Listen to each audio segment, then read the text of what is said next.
मेरा इसी में फायदा है, उसके आगे इसके लिए कोई प्रार्थना ना करें।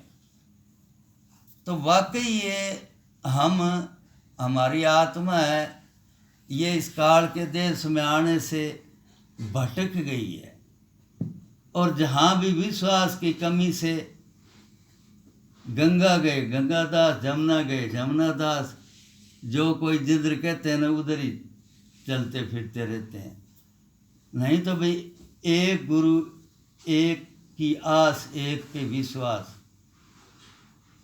इको बाणी इको शब्द इको गुरु, इको बाणी इको शब्द विचार, सच्चा सौदा हरि नाम है, भगत अति बड़े भंडार। तो अगर उसमें हमारा एक गुरु में विश्वास है ना, तो फिर हमारा कुछ काल बिगाड़ ही नहीं सकता। कितना का बिगाड़ेगा? आखिर में तो सच्चाई की जीत होती है। राजा हरिश्चंद्र सच पे थे, उनको कितने दुख मुसीबत संकट आए, उनका सारा परिवार बिछड़ गया, घरवाली बिछड़ गई, बच्चा बिछड़ गया, राजपाट चला गया, एक चंडाल के शमशान भूमि में नौकरी करनी पड़ गई, आखिर में यहाँ तक आना पड़ गया।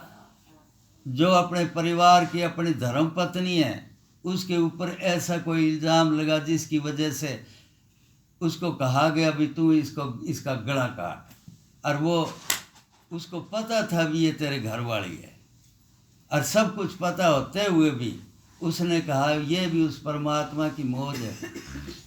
उसने सच्चाई का रास्ता नहीं छोड़ा।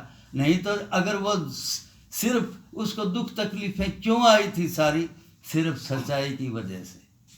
अगर वो सच नहीं बोलता ना उसका राजपाट छूटना था, ना उसका परिवार छूटना था, ना उसको इतनी दुख तकलीफें आनी थी, और आखिर में सच्चाई की जीत हुई।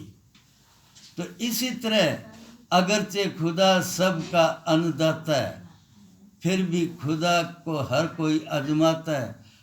खुदा पे किसी को विश्वास नहीं है, खुदा सिर्फ एक कसम खाने के काम आता है। मालिक ने उसको बोले रब दी सौ, मैं एक काम नहीं किया, रब दी सौ मैं बस। मालिक को एक वो ये कसम खाने का एक जरिया बना लिया। अगर उस पर विश्वास है, उसने इस दुनिया में भेजा है, हमारा सारा प्रबंध करके भेजा है। पहले बनी प्रारब्ध, पाछे बड़ा शरीर, एक अचरज ये देखा ये मन न धारे धीर। सरकार ऑफिस में किसी की पोस्ट निकालती है तो पहले उसका बजट पास कर देती है, उसके बाद में उसकी पोस्टिंग होती है। उसके बाद में उसकी पोस्टिंग हो जाती है, तो जिसकी पोस्टिंग होती है ना, उसको कोई फिक्र नहीं होता, उसकी तनख्वाह ऑटोमेटिक उसके दफ्तर में आती है, उसका सारा खर्चा सरकार देती है। उसको रहने के लिए दफ्तर और दफ्तर के जो भी चीज़ें हैं, मेज़ कुर्सी है या कागज़ कापी, जो भी चीज़ ऑफिस में उसको ज़रूरत है, उसके लिए सारी जिम्मेवारी सरकार की है।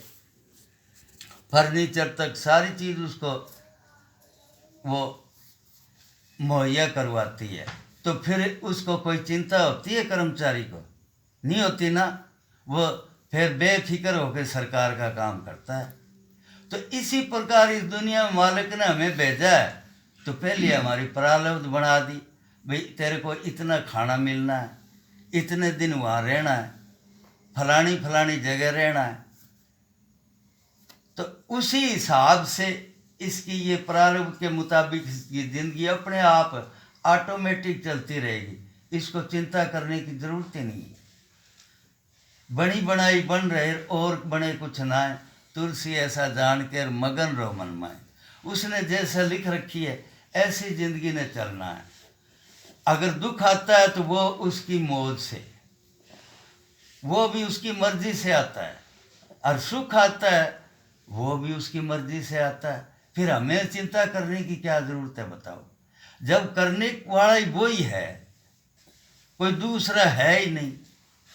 और वो हमारा, हमने उसको अपना सब कुछ समझ रखा है, इतैसी है। अब जिस तरह माँ बाप हमारे, अगर वो ही हमें दुख तकलीफ देते हैं तो भाई उनकी दुख तकलीफ तो हमें सहन नहीं करनी पड़ेगी। हमारे माँ बाप हैं, हम समझेंगे भी ये दे रहे हैं तो हमारी भलाई होगी इसमें, उसमें हम बुराई नहीं समझते। तो इसी तरह उस मालिक के बच्चे हैं हम। अगर कोई दुख तकलीफ मुसीबत थोड़ी बहुत आती है, तेरा बाणा मीठा लागे, नानक बेचारा दान ये मांगे,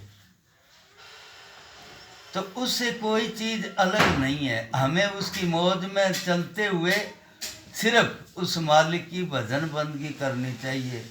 वे है मालिक, जो कुछ तू कर रहा है वो सब ठीक कर रहा है। धन धन सतगुरु तेरा ही आसरा।